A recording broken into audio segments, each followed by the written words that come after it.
Life partner চাচ্ছি যে আসলে আমাকে অনেক যত্ন করবে, কেয়ার করবে, ভালোবাসবে, দেন আমাকে অনেক সম্মান করবে, সেই সাথে দায়িত্ব সহকারে সে সংসারের দায়িত্বটা পালন করবে। ঠিক আছে, তো এরকম যদি পাই তাহলে আর কি বিয়ে শাদী অনেক করব। প্রিয় দর্শক, জীবনের গল্পে আপনাদের স্বাগতম জানাচ্ছি। ক্যামেরার সামনে দাঁড়িয়ে রয়েছে একদিন সুন্দরী বোন, ওনার জীবনের গল্প শুনবো। আসসালামু আলাইকুম আপু। ওয়ালাইকুম আসসালাম। আসসালামু আলাইকুম। ওয়ালাইকুম আসসালাম আপু, কেমন আছেন? জি আলহামদুলিল্লাহ আছি ভালো, আপনারা কেমন আছেন? আমি ভালো আছি আপু। আপনার নাম কি? আমার নাম সাথী। সাথী। সাথী আপু, দেশের বাড়ি কোথায়? আমার বাড়ি হচ্ছে নীলফামারী। নীলফামারী, পঞ্চগড়, নীলফামারী, ঠাকুরগা। জি জি। অনেক মানে গরিব অঞ্চল। গরিব অঞ্চল বলে ঠিক না, ওদিকে যৌতুক ছাড়া বিয়ে হয় না ম্যাক্সিমাম। হ্যাঁ, যৌতুক লাগে বিয়ে করতে। যৌতুক লাগে। পরিবারে কে কে আছে সাথী? আমার পরিবারে আমরা 2 বোন 1 ভাই, বাবা মা। বাবা মা জীবিত আছেন? জি জি জি। আচ্ছা, আপনার বয়স কত? আমার বয়স 24-25। 24-25 বছর। দেখতে কিন্তু আপনি চমৎকার সুন্দরী, অসাধারণ দেখতে। রাতের বেলা শুট করছি, নাহলে দর্শকরা বুঝতে পারতো আর কি। সাথী আপু, আপনার বিয়ে হয়েছিল? হ্যাঁ, আমার বিয়ে হয়েছিল। কতদিন? এখন আলাদা আছি আর কি। আলাদা। কতদিন সংসার করেছিলেন? সংসার করেছিলাম প্রায় 1 বছরের মতো হবে। 1 বছরের মতো। জি। আচ্ছা, কেন ছেড়ে দিয়েছেন?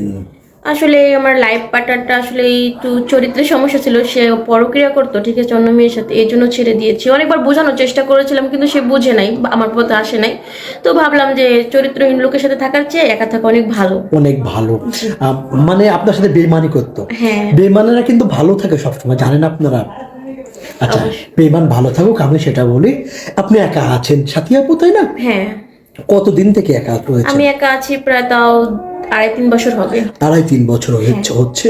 এই সময় কেউ বলে না সাথী তোমার হাতটা ধরতে চাই, তোমাকে ভালোবাসতে চাই, তোমাকে নিয়ে জীবন গড়তে চাই?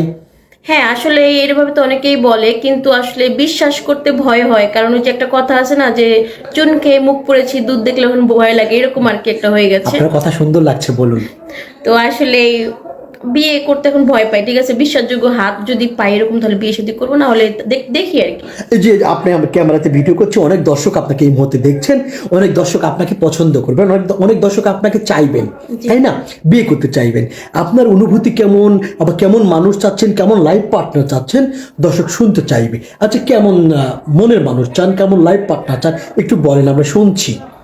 আসলে আমি এরকম লাইফ পার্টনার চাচ্ছি যে আসলে আমাকে অনেক যত্ন করবে, কেয়ার করবে, ভালোবাসবে, দেন আমাকে অনেক সম্মান করবে, সেই সাথে দায়িত্ব সহকারে সে সংসারের দায়িত্বটা পালন করবে। ঠিক আছে। ওনার বয়স তো একটু বেশি হওয়া লাগবে, তাই না? হ্যাঁ অবশ্যই।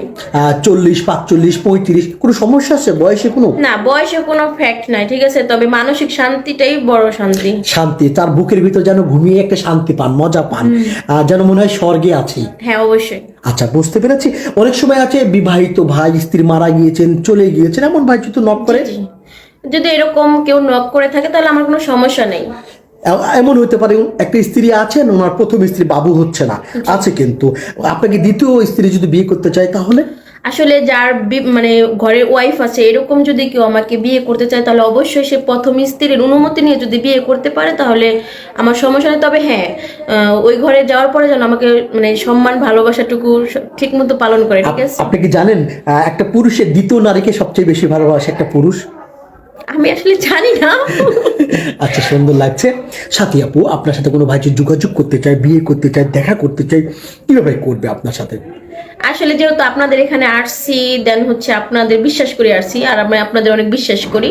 তো আসলে যদি এরকম কেউ থেকে থাকে তাহলে আপনাদের সাথে যোগাযোগ করবে। আর আমি চাই যারা যোগাযোগ করবে তাদের মাঝে যারা মানে আপনারা যাকে সিলেক্ট করবেন অবশ্যই সে ভালো হবে, ভালো মানুষ হবে। আপনি বলতে চাচ্ছেন যাদেরকে আমরা পছন্দ করব, একজন মানুষকে আমরা পছন্দ করব, আপনার জন্য সে মানুষটা যেন দায়িত্ববান হয়, একজন পারফেক্ট মানুষ হয় আপনার লাইফ। হ্যাঁ। প্রিয় দর্শক, ওনার নাম সাথী, দেশের বাড়ি নীলফামারী। অসাধারণ একটি জায়গা, আমার পছন্দের একটি জায়গা। ওনার সাথে যে যোগাযোগ করতে চান সাথী আপুর সাথে, সাথী আপুর একটা স্ক্রিনশট মেরে পাঠিয়ে দেবেন ইমোতে বা হোয়াটসঅ্যাপে। একটি নাম্বার দেখা যাচ্ছে আপনার চোখের সামনে, এই নাম্বারে ইমো আছে, হোয়াটসঅ্যাপ আছে। ইমোতে বা হোয়াটসঅ্যাপে স্ক্রিনশট মেরে পাঠিয়ে দিবেন, সঙ্গে ভয়েস করে পাঠিয়ে দিবেন কোথায় থেকে আপনি বলছেন, আমরা যোগাযোগ করিয়ে দিব। সাথী আপু, নামাজ কালাম পড়া হয়? হ্যাঁ হ্যাঁ, আমি নামাজ কালাম পড়ি। কোরআন শরীফ পড়তে পারেন? হ্যাঁ। আচ্ছা, একটা প্রশ্ন, আমার ব্যক্তিগত প্রশ্ন এটা, ভালো বর চান না ভালো ঘর চান? আমি ভালো বর চাই। কেন? ভালো ঘর তো চাই মানুষের। না ঘর আসলে মানুষ তো বেশি দিন বাঁচছে না, হাইট মতো কথা বলা যায় না, ঠিক আছে? এখনকার যে আসলে একটা মানুষ বাঁচলে হাইট 70-80 বছর বাঁচে, কিন্তু তার আগে তো মারা যেতে পারি। আসলে ভালো ঘর দিয়ে কিছু হয় না, থাকার মতো একটা জায়গা হলেই যথেষ্ট। ভালো বরটাই ভালো important। বরটাই যথেষ্ট। ভালো বর যদি থাকে, বরতলা গাছের নিচে কিন্তু শান্তি আছে, তৃপ্তি আছে, তাই না? হ্যাঁ। প্রিয় মানুষ, ভালোবাসার মানুষ, তাকে কি বলে ডাকবেন আপনি? কলিজা। কলিজা কেন এত সুন্দরভাবে ডাকছেন? এই ডাকটা আমার ভালো লাগে, এই জন্য আর কি। সে আমার কলিজায় থাকে। নিঃশ্বাসে নিঃশ্বাসে বলবেন, কলিজা তুমি কাছে এসো। কলিজা।